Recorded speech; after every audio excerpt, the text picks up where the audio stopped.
Hi everyone. Today I am going to discuss next lecture of interview question of casting. इसके पहले मैंने welding का सारा question आप लोगों को कवर करा दिया है इंटरव्यू का, जो किसी न किसी इंटरव्यू में पूछे गए हैं या फिर पूछे जा सकते हैं।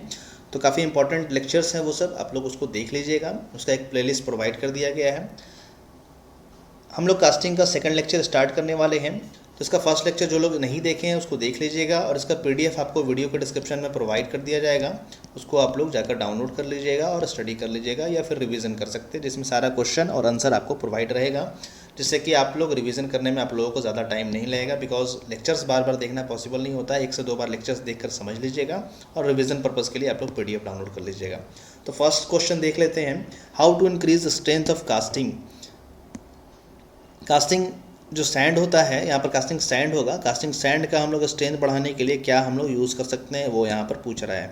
क्या है, how to increase strength of casting sand. जो कास्टिंग सैंड हम लोग यूज़ करते हैं उसका स्ट्रेंथ अगर हमें बढ़ाना है तो क्या कर सकते हैं। तो अगर कास्टिंग सैंड का कुछ स्ट्रेंथ हमें बढ़ाना है तो हम लोग कुछ एडिटिव्स यूज़ करते हैं। उसमें एडिटिव्स यूज़ करते हैं जिससे कि कास्टिंग जो सैंड होता है उसका स्ट्रेंथ बढ़ जाता है। उस एडिटिव्स में आपको एल्युमिनियम ऑक्साइड होता है, और आयरन ऑक्साइड होता है, या फेरस ऑक्साइड बोल सकते हैं, या फिर आयरन ऑक्साइड होता है, जिसके हेल्प से हम लोग कास्टिंग सैंड का स्ट्रेंथ को बढ़ा सकते हैं। तो देख लेते हैं क्या है। By adding some additives like aluminium oxide और फेरस ऑक्साइड या आयरन ऑक्साइड या फेरस ऑक्साइड की हेल्प से और एल्युमिनियम ऑक्साइड की हेल्प से हम लोग उसको ऐड करके सैंड में हम लोग कास्टिंग सैंड का स्ट्रेंथ को बढ़ा सकते हैं। यहाँ पर आप लोग सैंड कर लीजिएगा, यहाँ पर सैंड होगा।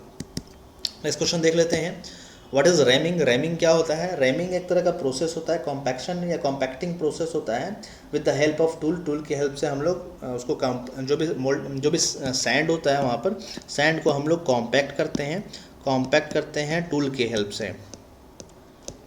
की हेल्प से उसी को हम लोग रैमिंग बोलते हैं। क्यों ज़रूरत होता है, बिकॉज सैंड जो है आपस में प्रॉपरली बॉन्ड बन जाए, आपस में मतलब आप एडेसिव बॉन्ड उसका सही रहे और वो विथ स्टैंड कर पाए प्रेशर को, जो भी फोर्स अप्लाई हो रहा है मोल्टन मेटल के ज़रिए उसको स्टैंड कर पाए और प्रॉपर शेप डिफिनेट शेप में वो आ पाए, इसलिए उसको हम लोग कॉम्पैक्ट करते हैं। What is rhyming. रैमिंग का डिफिनेशन आपको ध्यान में रखना है, compaction of sand using tool की हेल्प से हम लोग कॉम्पैक्शन करते हैं, उसी को हम लोग बोलते हैं रैमिंग है।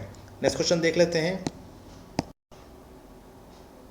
Type of rhyming process. Rhyming में भी कुछ टाइप होता है, आप लोग अगर पढ़े होंगे रैमिंग के बारे में तो जानते होंगे। तो देख लेते हैं यहाँ पर क्या क्या हम लोगों को मिलेगा। रैमिंग प्रोसेस में क्या क्या होता है वो देख लेते हैं।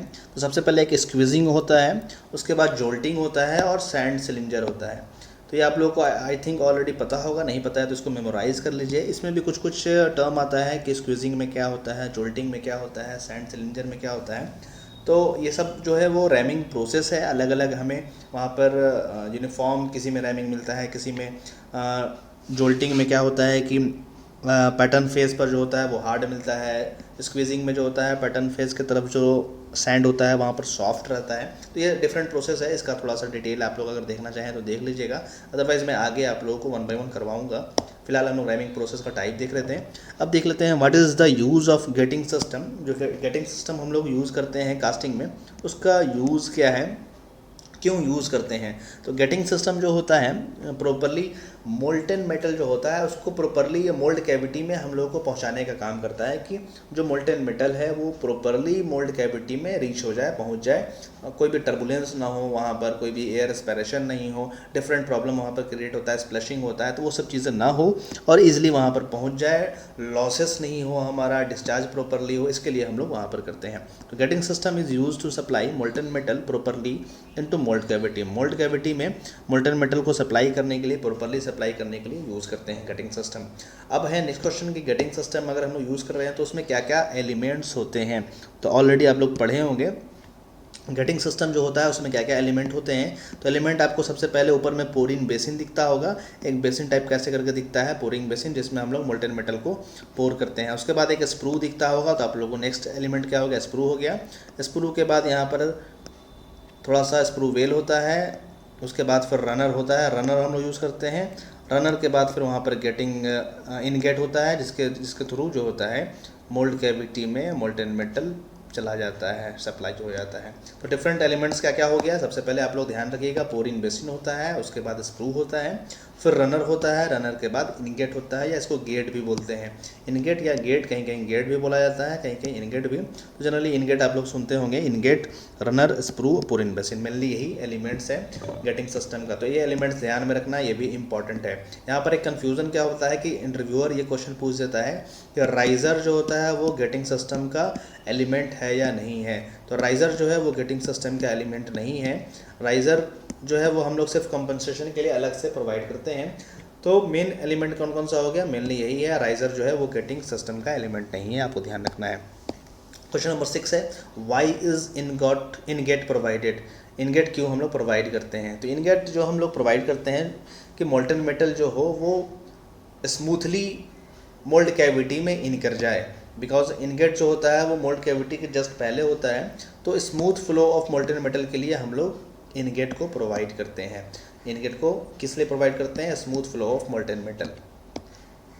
गेटिंग रेशियो क्या होता है, गेटिंग रेशियो जो होता है area, it is a ratio of area of screw to the area of runner to the area of ingate या गेट बोल सकते हैं।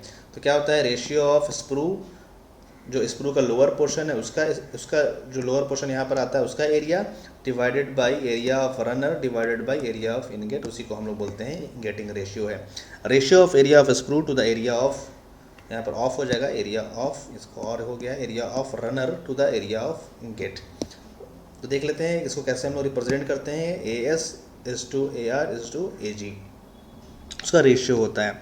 तो अब गेटिंग सिस्टम, गेटिंग रेशियो जो होता है इसमें भी टाइप होता है। तो गेटिंग का क्या टाइप है, जो गेटिंग हम लोग यूज़ करते हैं उसका टाइप हो जाता है कि अनप्रेशराइज गेटिंग एंड प्रेशराइज गेटिंग। दो टाइप का हम लोग को देखने को मिलता है, अनप्रेशराइज एंड प्रेशराइज गेटिंग। तो अनप्रेशराइज कब बोलेंगे, जब एरिया ऑफ स्क्रू जो होगा वो कम होगा, एरिया ऑफ स्क्रू जो होगा वो कम होगा, तब उसको हम लोग बोलेंगे कि वो अनप्रेशराइज्ड है।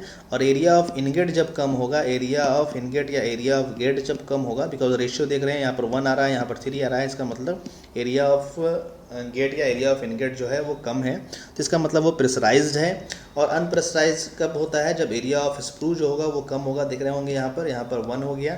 ये एग्जांपल है 1 to 4, ज़रूरी नहीं किसी रेशियो में हो, 1 to 1 भी हो सकता है, 1 to 3 भी हो सकता है, कुछ भी हो सकता है, बट एरिया ऑफ स्क्रू ही कम होगा तब उसको हम लोग बोलेंगे अनप्रेशराइज, और एरिया ऑफ जब गेट कम होगा तब उसको बोलेंगे प्रेशराइज। अब इसका यूज़ कहाँ कहाँ करते हैं, कब हम लोग अनप्रेशराइज यूज़ करेंगे, कब हम लोग प्रेशराइज यूज़ करेंगे, नेक्स्ट क्वेश्चन वो आपसे पूछ सकता है। तो अनप्रेशराइज कब यूज़ करेंगे, जब हमारा मटेरियल जो होगा वो नॉन फेरस होगा, तो उस केस में अनप्रेशराइज यूज़ करेंगे।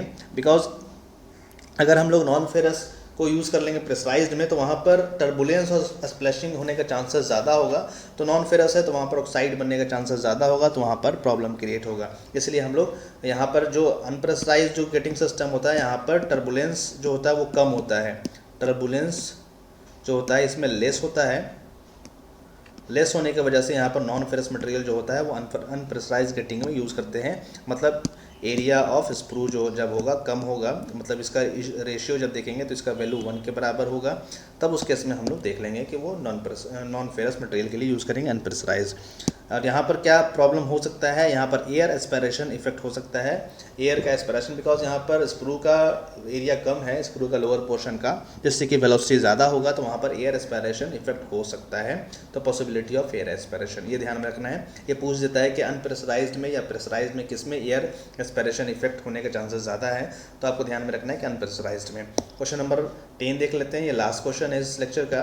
Pressurised gating is use for, pressurised कहाँ पर यूज़ करेंगे, प्रेशराइज्ड में टर्बुलेंस और स्प्लैशिंग होने के चांसेस हैं, इसलिए इसको हम लोग फेरस मटेरियल में यूज़ करते हैं। ये भी इंपॉर्टेंट पॉइंट है, ये भी ध्यान रखना है कि फेरस मटेरियल अगर है तो कौन सा गेटिंग सिस्टम यूज़ करेंगे, या प्रेशराइज या अनप्रेशराइज, तो हम लोग प्रेशराइज यूज़ करते हैं। और यहाँ पर क्या इशू है, chances of turbulence and splashing of liquid metal, already मैं बताया कि टर्बुलेंस और स्प्लैशिंग होने के चांसेस ज़्यादा होते हैं बिकॉज इनगेट का एरिया यहाँ पर कम होता है। इनगेट का एरिया कम होता है तो काफ़ी हाई वेलोसिटी के साथ वो मोल्ड कैविटी में इन करता है, जिसके वजह से वहाँ पर टर्बुलेंस और स्प्लैशिंग होने के चांसेस ज़्यादा होते हैं एज़ कंपेरिजन टू अनप्रेशराइज्ड में। तो इसलिए इसको हम लोग फेरस मटेरियल में यूज़ करते हैं। तो काफ़ी इंपॉर्टेंट है गेटिंग सिस्टम या गेटिंग रेशियो जो है, ये काफ़ी इंपॉर्टेंट टॉपिक है, इससे इंटरव्यूअर क्वेश्चन पूछते हैं। तो जो भी मैं क्वेश्चन इससे रिलेटेड था काफ़ी 4 to 5 क्वेश्चन मैंने एक साथ आपको करा दिया है, जिससे कि आपका इंपॉर्टेंट टॉपिक जो है ये गेटिंग रेशियो या गेटिंग सिस्टम ये आपका कवर हो गया है। तो आपका रिवीजन के लिए क्वेश्चन देख लेते हैं। 1 एडवांटेज ऑफ कास्टिंग, आपको कास्टिंग का एक एडवांटेज वीडियो को कमेंट में कमेंट करके बताना है। जो भी एडवांटेज मैं फर्स्ट लेक्चर में बताया था कास्टिंग का, वो यहाँ पर कमेंट करके आपको बताना है। तो इस तरीके से हमारा सेकंड लेक्चर कंप्लीट हो गया है। इससे रिलेटेड जो भी डाउट होगा इस लेक्चर से रिलेटेड वीडियो को कमेंट में कमेंट कर सकते हैं आप।